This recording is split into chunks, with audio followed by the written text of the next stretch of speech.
Hey everybody, Stu Smith here going live. Hope you guys are well today. Had a good question that came up, and I'm sorry I'm late. Had to take my dad to the doctor's office. No big deal, just doctor's appointment. So we're a little bit shifted our schedule today, but we're still going live and we're still going to show some CSS critiques like we always do Tuesday, usually at 9 o'clock, but we're 2.5 hours later today. But real quick, got a real good question yesterday, and I didn't realize this was something that I probably needed to explain or it needs to be explained to people. And it was a simple question of what's the timeline from going from SOAS to buds as an officer? And the answer is it depends on what route you are choosing because some routes are going to be faster. Some routes you have another year of college to complete before you're an officer to go to buds. And some or you're already an officer and you just have to lateral transfer. Depends on your end of tour of um, your current job. So that's the quick answer, but let me explain it in a little more detail. And if you read the comment section of this uh, video up on YouTube, I have a whole, basically an article on it. And I'll have an article on this one probably tomorrow on military.com. And it'd be a little bit more in depth and you can kind of see how it's broken down.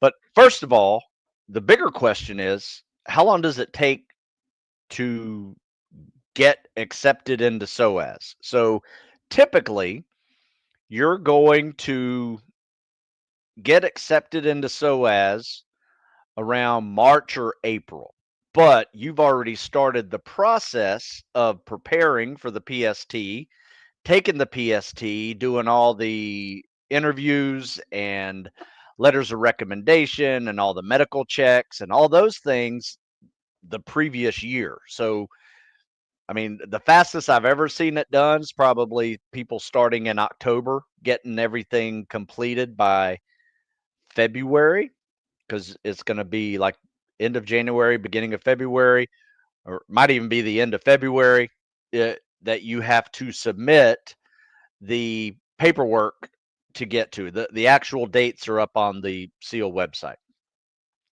to get all your paperwork and package submitted. So that means talking to recruiters, getting PSTs, medical checks by Navy Medical, all of that. And paperwork, transcripts, letters of recommendation, whole bunch of extra things that you need to do to get accepted into the officer program. Then you may have a phone interview. They used to do that. I'm not sure if they still do. And then you have SOAS that summer. So you may have gotten this thing started in the fall and you're not going to SOAS until the summer, which will be end of May, June, and July. June, July, August. There's three-week blocks usually set up. 1 or 2 years we've had four blocks go through. So it just depends on the number of applicants, I guess. Not 100% sure, but anyway, it's done over the summer. That's it. There's no winter SOAS class. It is a summer event, and here's why. Because the majority of the applicants are Naval Academy. They'll send about 100 people, 70 to 100 people there. The ROTC will send significant amount of numbers, and these are done the summer before their junior year. Back in my day, it was called mini buds, and it wasn't a selection program. It was considered a summer cruise where you just got a little exposure to what buds was all about, and you decided if you wanted to come back or not. There was no real process to select people in my day. But a lot of people said, "Oh, I don't ever want to go back there again. That kind of sucked." So it had its usefulness, and it showed people like me, like, wow, okay, I really want to go back. I know I need to work on my weaknesses. I got a year to do that before I head to buds. Say it's very similar today as well. There are people who decide that they don't want it, and there are people who decide they want to come back more than anything. So let me break it down for you about timelines. So let's say you started your paperwork, submitted your PSTs in the fall, you get accepted in March, April, and then you go to SOAS in the summer. So already we're talking about 8 or 9 months, just the process of getting all that done.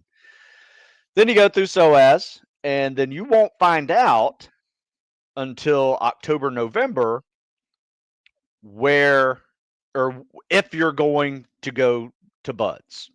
And depending on what you have to do, you might have to finish the rest of your senior year of college. You might be already a college graduate and going to go to OCS. So that means you have to go to OCS, which probably at the earliest you'll be in November. Typically, it's going to be January, February, March, April, that timeline. And so the earliest you will get to BUDS as an OCS guy will be a year later. Same for the academy, same for the ROTC folks, because they got to finish college, they got to become an officer, all that stuff. And that's not going to happen until May of the following year for most of them. And so now you have this influx of officers coming in the summer. Well, guess what? They don't want them all there. So you might be doing TAD somewhere for several months. In fact, usually at the academy, they'll take about 30 and they'll break those classes up into groups of 6 or 7. And now for the next 4 or 5 classes, those academy guys will go. So some guys will be at the academy until the following year. So now you're like 2 years from SOAS before you're actually at BUDS. That's very common. For some people, a year later, they're at BUDS. ROTC, same thing. OCS, usually they're at BUDS right after OCS. There's no real place to TAD them, so they just go right to BUDS. Sometimes they're postponed a little bit to prepare for BUDS a little bit too. Now, the folks that get there quickest are the active duty officers who don't have to go to SOAS, they're already officers, or they don't have to go to OCS, they don't have to graduate college, they've already graduated, they're on a ship somewhere doing a SWO officer job, and when that job is done and they get selected, they show up at BUDS. And that can be a matter of months, could be weeks once they find out in October, November timeframe. Just depends on their EAS. Yeah. Or whenever their ship's going to let them go, basically. So that is the story. That's how it works. There are enlisted guys who go to SOAS, but they also have to go through OCS and then go to BUDS as an officer later on. So that's going to put them in the summer a year later. So typically, the fastest folks can be there within months of SOAS, which are the active duty lateral transfers officers. But typically, it's going to take you a year from your SOAS date to be back at BUDS. Sometimes 18 to 20 months, depending on how they, break up the officer class in that year. So there you go. There's my quick 8-minute answer to that question. I will write an article on this, and if you look at the description over here on YouTube, you can read that with a little bit more detail than I just explained it. But I will take some questions, and when the questions are up, I will show some videos of the CSS, and we'll critique them live. Hey, Stu, just took my OAR. That's an officer test, by the way. If you're not familiar, got a 50, polishing my numbers for the PST. Now to submit my package. Hey, good job. Yeah, that's pretty normal. In the fall, you start doing all this preparation, taking those tests, getting the PST scores. I've seen PST scores go all the way into January, early February, then get submitted. So if you need time, you can resubmit and get better scores. But I will say this, if you submit your best scores ever in February, don't drop off, because guess what? One of the first tests you'll take in that summer is a PST. And it looks good when you can improve those numbers, or at least match them, because the grading is going to be a little bit more strict, I think, at SOAS. And a lot of people have a little bit slower times and fewer reps when they're out there. But if you can match or improve, even better for you, because they're going to look at side by side of your scores, watching you improve. That means something. Well, thank you. I'm not sure if I'm that lean. Could be leaner. I'm not happy with my 215 body weight, um, but I'm not upset by it either. I would like to be 205 at the most and maybe 195 at the least. So that's my goal. So 10 to 20 pounds is where I'm trying to work. Just went to SOAS this past year, waiting to hear back, and wanted to say thank you. Your books and videos helped me a ton. Hey, man. Thank you, Ford. Good luck with everything. Why does the Navy have a similar system where you have to reach O3 before trying to go SOF? They don't have a similar system. There's O1s and O2s going to buds. Oh, you said not have compared to the Army. I have no idea. Well, here's the deal. In the Army and the Marine Corps, for that matter, there are jobs that can prepare you like a stepping stone or a ladder for special ops. So let's think the infantry officer goes infantry, goes ranger school, goes to airborne, right? There are processes for the officers to actually get good leadership experience and some qualifications along the way that will put them in good stead with the SF courses. There is nothing in the Navy that prepares you for special ops and Air Force for that matter. So that's why the Air Force and the Navy do it differently. Does that make sense, Heath? Hey, sir, do you ever host or conduct professional development classes? I haven't. I mean, this is about as close as I get to professional development, fitness, tactical fitness. I do have a couple of courses. I do have a tactical fitness course that I teach for folks who are trying to get to and through spec ops type training. That's on my website. And then I have a never quit mindset course that basically takes 5 hours to discuss every chapter here and some personal stories and other people's stories of the never quit mindset. So I do have some, but yeah, I call them courses, not classes. But I don't have any real, I mean, I teach fitness 6 days a week, 2 times a day to people. There's a level of professional development in that, but it's mostly physical. Isn't it 2 years wait for buds plus 6-year contract for CLOs? There's no contract for CLOs.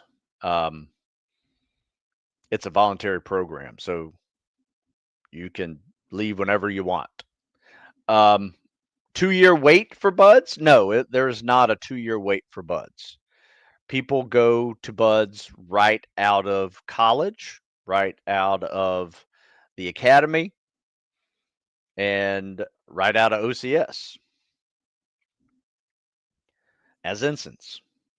Now, if you did not get selected to go to buds after graduation and you had to serve, let's say in the surface fleet for a year or more, it depends on how quickly you can get that surface qualification.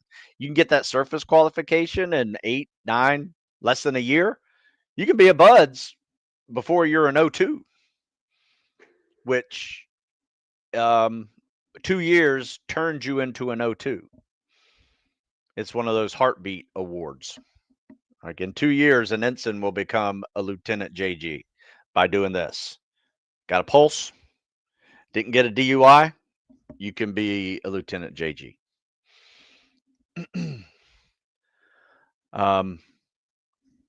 Did you ever deal with left shoulder pain, you think a chiropractor is worth it? I mean, I've dealt with left and right shoulder pain. I've never been to a chiropractor for it. So I don't know. Have you ever seen the Navy SEAL workout video? Is it actually any good? I don't know what you're talking about. Any advice or recommended workouts to get my 4 mile to 28? Stuck around 29 and have been struggling to get it down. My advice is this: if you're on a running program now and you're doing plenty of miles, you're doing intervals, you're doing goal pace, you're doing a sprint day, if you're doing that already, I wouldn't sweat it. It will get there. But here's what I would do: turn one of those runs into a 4 mile timed run, because in about 3 to 4 weeks, if you do one 4 mile timed run a week, you're going to learn how to run a 4 mile timed run better. All it takes. So in my workouts, for instance, there's a day in the week that we call mobility day. And it just so happens to be on day 4 in this week 1, day 4, right? So these mobility days are great for testing. So what I usually do is go through mobility day and then tell all my guys who are struggling on the 4 mile timed run, go time yourself right now, 4 mile timed run. See what happens. And what you learn is you learn little techniques of running and preparing, fueling, hydrating, pacing. You know, do you do a goal pace? Keep it, work it that way. Do you run a little bit faster on the first half, a little bit slower on the second half, and try to kill it on the last, quarter mile? That's another way. Do you do a negative split where you start off a little slower, run a little faster on the back half? Those are all things that you need to play around with and figure out what's going to work for you. And it was funny because I had this conversation with a guy who's shipped out, and he goes, yeah, I'm just having a hard time. I'm at 29 right now, 29 and a half, trying to get my 4 mile down to 28 and under. And he had about 6 weeks to go before he shipped. And he goes, what should I be doing? Should I be doing 800s? Should I be doing mile repeats? All these things that we were doing already. And I said, no, just do a 4 mile timed run. And if you want to, you can add it. You can add another 4 miles to the week if you want. Or you can replace a couple of the run sets and take that 4 miles, put it all together, put it on mobility day on a day that we typically don't run. But I want you to test 4 miles every mobility day. And sure enough, and he just looked at me like I was strange. I said, do it. I'm telling you, I'm going to remind you, mobility day, go run your 4 mile timed run.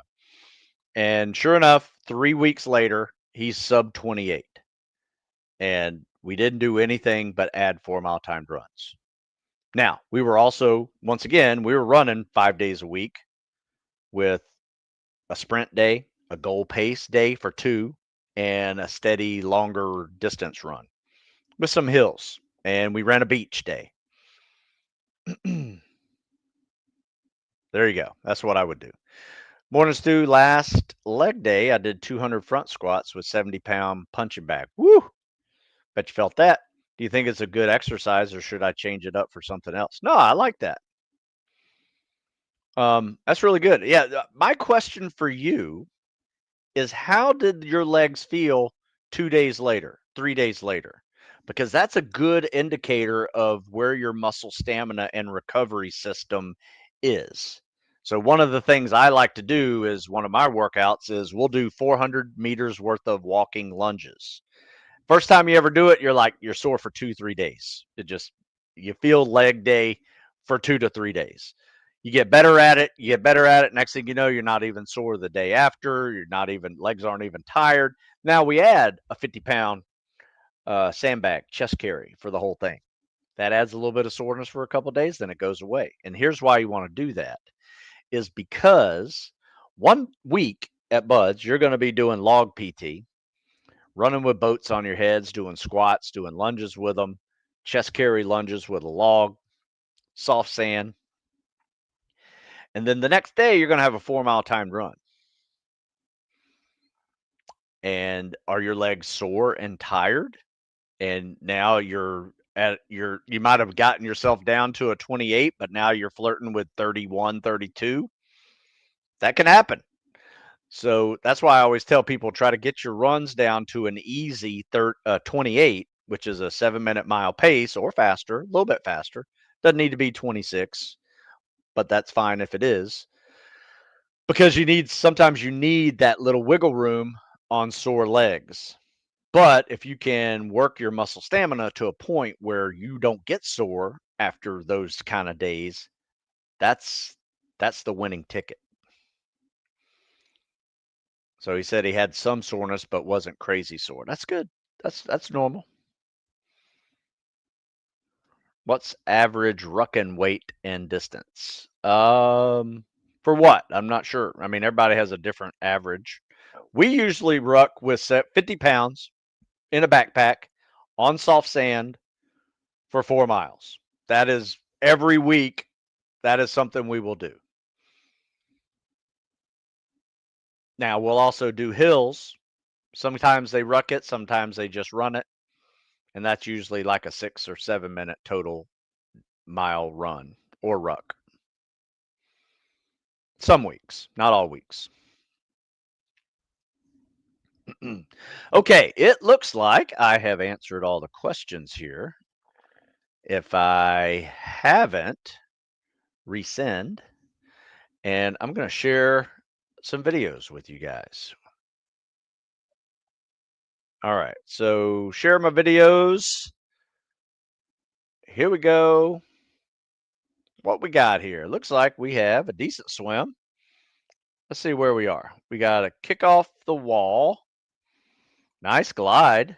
No need to dolphin, or no need to flutter kick, but that wasn't a lot of flutter kicking. That is 1 Mississippi, 2 Mississippi, pull. Yeah. I would take out these little extra flutter kicks, because if you do the math on this, that's like 1, 2, 3, 1, 2, 3, and a kick. Work on the turnaround too a little bit. This is a good glide. I like the glide. Like the transition out of it. No double arm pull there. That looks smooth. No loss of momentum. Kick's good. Your glide's good. I don't think you need the extra flutter kicks. In fact, I personally would take those extra flutter kicks out, because I don't think they're helping you, and they're just making you tired. I mean, that just added probably, I don't know, 20, 24, 25 extra kicks per length. Would you do the math on that? That's going to be 500 extra kicks in a 500-yard swim. I promise you, you will get tired doing that. And your legs will be tired. Your hip flexors will be tired. It affects your sit-ups. It affects your run. So you got to think a little more long-term in this, because you got 5 events of a PST. It's not just a swim, so you can't blow it out in the swim. That's a good swim, though. I like that. All right, let's see what else we have. Okay, so I call this one swimming like a banana and working way too hard to get across the pool. So one, you can kind of see how it's streamlined. Like, let's watch this streamline here. That looks pretty good, but at an angle, it looks good. I got to show you back here, I guess. You can see it here. Watch. All these extra kicks need to go. All right, so you can see this angle right here with his head should be down. These biceps should be on his ears, and it should be straight in line with his whole body. But as you can see, it's kind of curved. It's got that bent carrot look.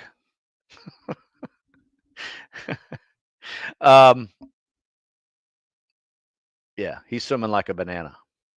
If you notice, he's going to have to make a course correction here, or he's going to hit the wall a little bit. And there's just not enough glide. 1 Mississippi, 2. One try to pull on 3. See that there? That was a bad glide. That's basically just plowing the water versus trying to act like a torpedo. Now this one, as you can see, he's just getting closer and closer to that line. Now he's got a course correct. So that's what happens when you swim like a banana. You're all over the place. And you got to correct, so you go straight. So yeah, got to work on his shoulder mobility, make that glide a little tighter. But overall, that was a 52-second 50, which is not bad. All right, let's see what else we got here. All right, kick off the wall, solid, streamline. I like that. That's good. Double arm pull's not bad. Top arm, bottom arm, kick and glide. Okay, I like this. Let's make it a little bigger. I think what's happening though, can't tell if that's a scissor kick turning into a breaststroke kick a little bit. This isn't bad. I like this. Streamline's a little better than the last guy. See that? The biceps on your ears, head down. Top arm, bottom arm, kick. The one thing I would say here is look at this top arm pull. See it better. Oh, you know what? If you're ever going to send me a video, just face me the whole time. Like this is probably your strong side, but then this is your weak side. Instead of facing away from me the whole time, face the camera the whole time. Okay. So as you can see here, that top arm pull, watch it. It is leading with the shoulder.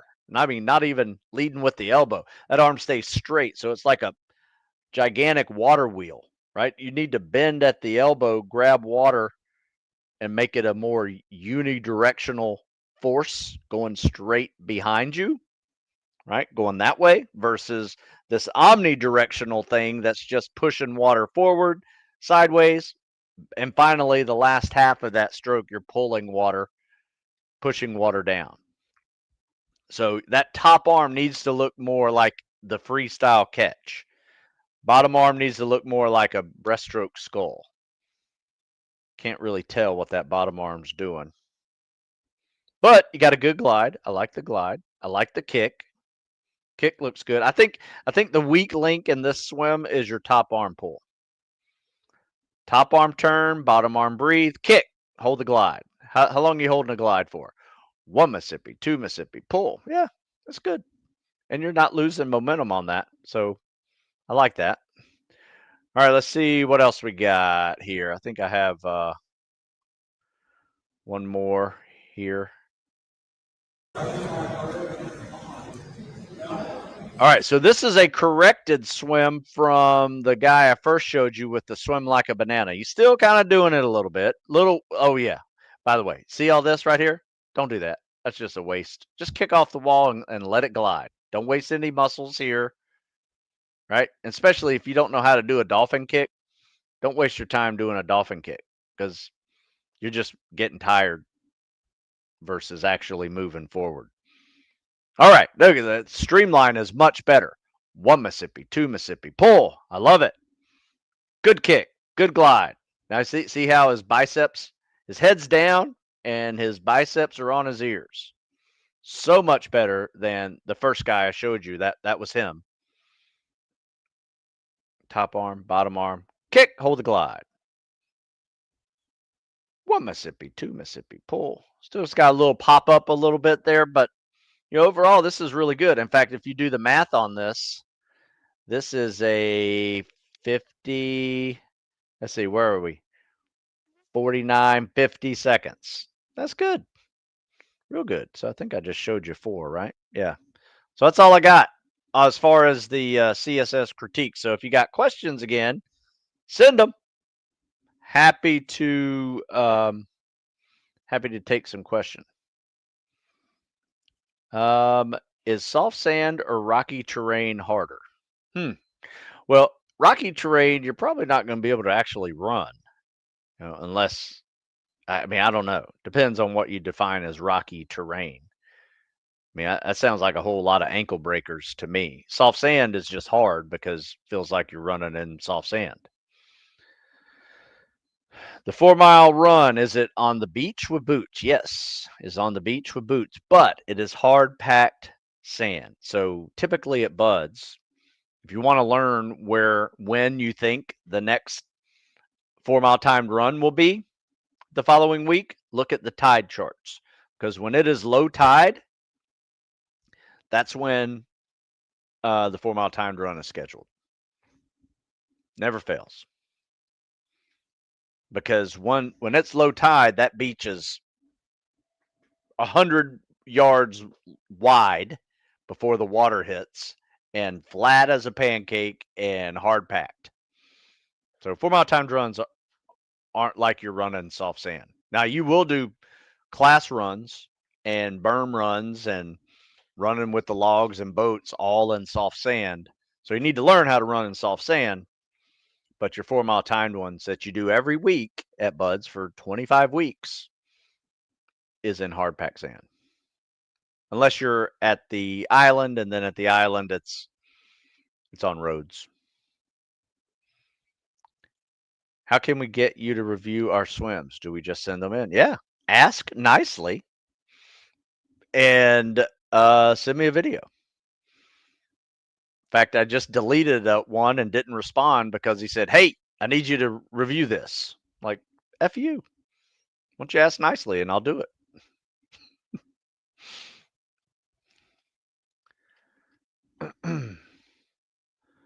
Politeness will get you far with me. How do you get better at swimming longer distances? Thank you, Stu.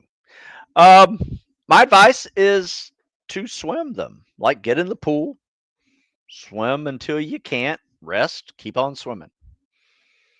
Till you can't, rest, keep on swimming. Till you can't. Now, I will say this: you don't really need to do a whole lot of long distance swimming without fins. But never a bad idea to have swim workouts that are somewhere between the 1,500 and 2,000 yard zone for upper body. Well, we do it on upper body days, but on leg days, we will swim with fins. Like yesterday was our leg day. So we swam 2,500 yards with fins for time and, try to get that under 40 minutes. If you're trying to do 2,000, we try to get that under 30 minutes, right around there. So if you do the math on that, that's roughly 1,000 yards in about 16 minutes, roughly. So that's a 800, 500 yard swim, or sorry, 8-minute, 500 yard swim for 4 sets. Boom, boom, boom. So my advice is this: get good at swimming your 500s. Do sets of 500s. Do sets of 400s. Here's a good way to build up to it. If you want to get better at longer distance swimming, we just do a 100-yard pyramid. Looks like this. Start off with a 100-yard warm up. Next set, do 200. Rest, 300. Rest, 400. Rest, 500. And if you can do all that without stopping, keep going until you have to stop in the middle of your swimming or you run out of time. Either one. Sometimes we'll go all the way up to 600, 700, 800. You do the math on that, you got yourself a good amount of swimming in there from, anywhere from 1 to 5 is 1,500. And then you add in a 6 and a 7, that adds 1,300 plus an 8, 2,100. All right. So now you're talking about 30, like a 5K in swimming, about 3,000 yards. That's something I would do. Can you wear glasses at Buds? I've never seen it. Hello, do you think there is a vision waiver? There is no vision waiver. I've never seen a vision waiver. The only waivers I have seen that go with vision are eye surgery waivers, LASIK and PRK. So you go from whatever 2080 to, or 2200 to 2020. So you're right on the line. 2050, 2070. But the requirements say 2040, 2070. Yeah. Like as of right now, if you have those scores when you get tested, you don't qualify. I've never seen a waiver for it. Maybe some have gone through. I've just never seen one, and out of people who have had the same situation. I've never seen people wear glasses at Buds. They used to have a program where you could get, like if you failed, I don't know. I don't even want to say that because they don't do it anymore. I wouldn't wait to get surgery while you're in the Navy either. But at 2050, 2070, I doubt any doctor's going to do a surgery on you to get 2020 because that's, I mean, maybe they will. So my advice is this: do eye strengthening exercises. All you got to do is go to YouTube, Google it. Um, and it's a lot of like, looking at something up close and then far away. Up close, focus, far away. But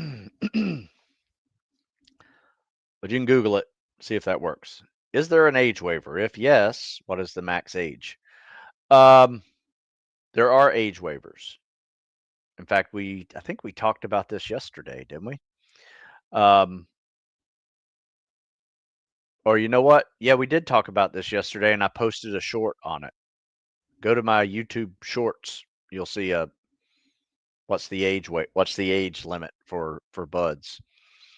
But real quick to answer that one, yeah, it's 29, but there are age waivers in the 30s, early 30s, 31, 32, 30, 31, 32. After that, it's hit or miss. Sometimes you get them, sometimes you don't. I've seen a 33-year-old guy who trained with us make it to and through buds. One of my good friends who retired SEAL, he graduated buds at 37. But he's an E5 in the Navy, been in the Navy for about 8 years. Any tips for setting my pace without a watch on my runs and rucks? I either gas out or I'm too slow. Well, my advice is this: do all your running with a watch. But then I want you to like not look at your watch and guess. Like after you run a quarter mile, known distance. You got to have a known distance, otherwise you're like just guessing. So you run a quarter mile track. Learn what it feels like to run an 8-minute pace, 2-minute lap. Learn what it feels like to run a 1:45, which is a 7-minute mile. Learn what it feels like to run a 6-minute mile. There's going to be a whole bunch of little indicators that you can focus on, like your arm swing, your stride, your breathing rhythm, heart rate. All of those things are clues to how fast you are running. Obviously, your heart rate's going to be different than an 8-minute mile and a 6-minute mile. Those are things that you can start learning now. So whenever you do run, you can say without even looking at your watch, okay, I'm at a 7-minute mile right now. I'm solid. I can feel it. That's what I do. Now, here's one thing that will throw that off: caffeine.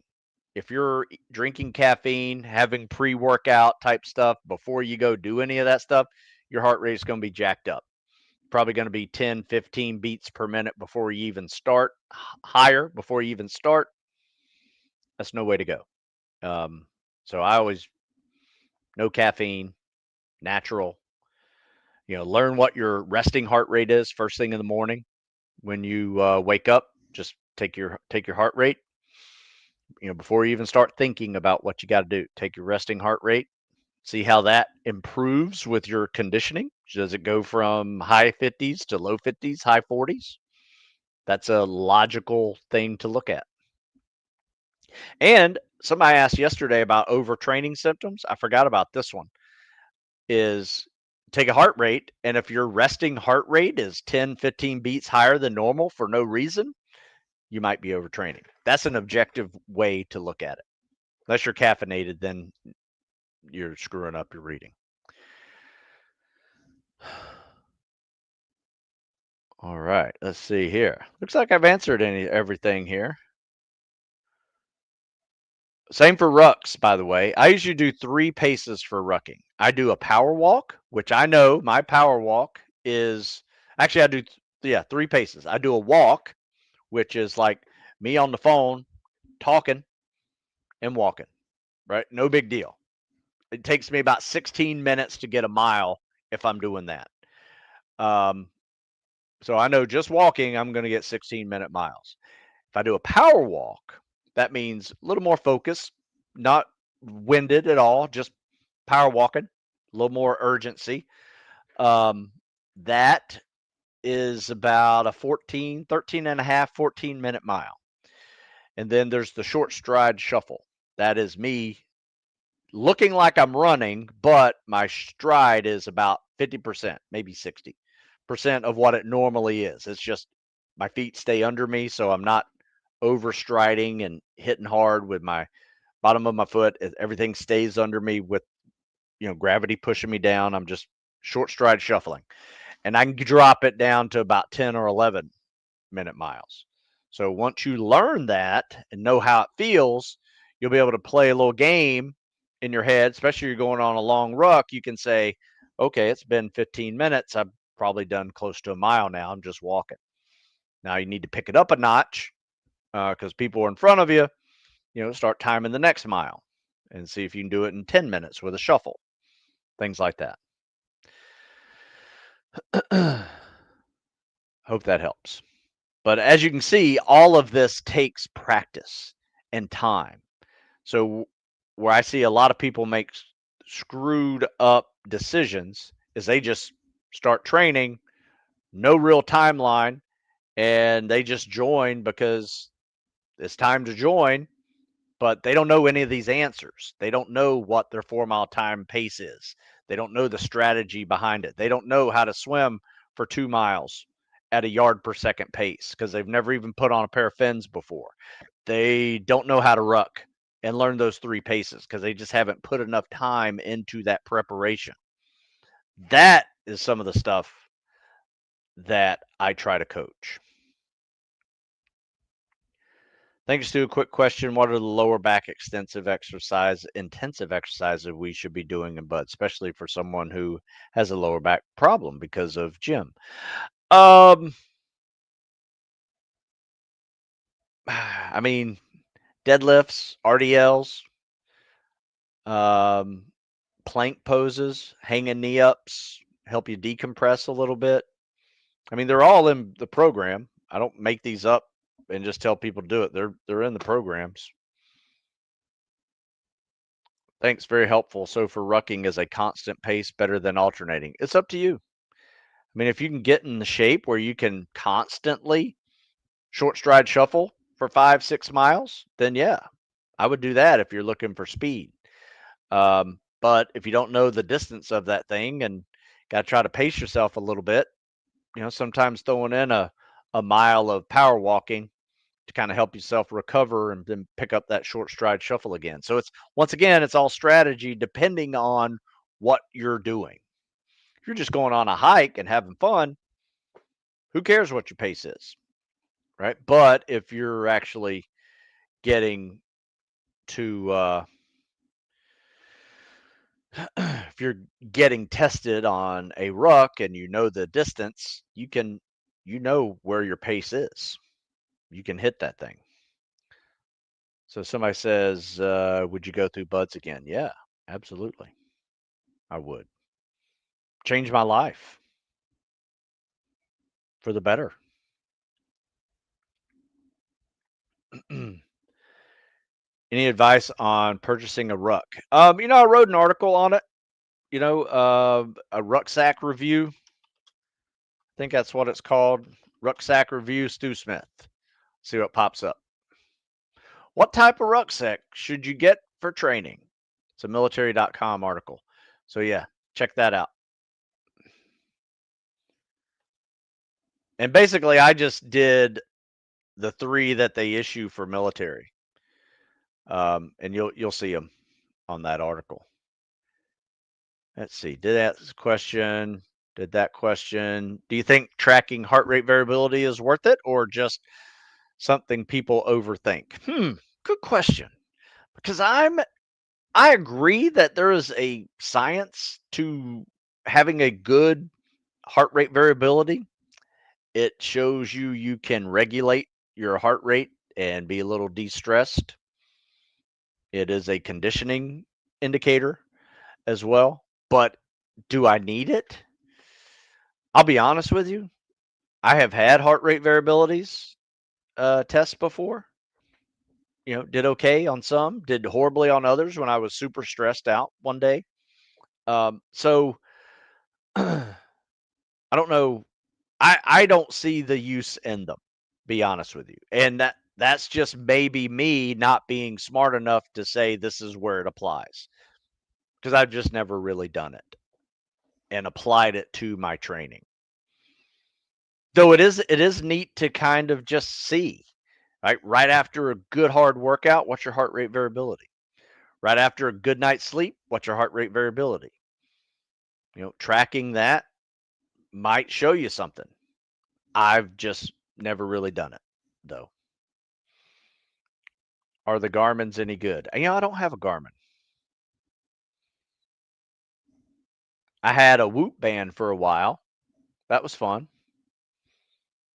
Made some nice running art for my wife.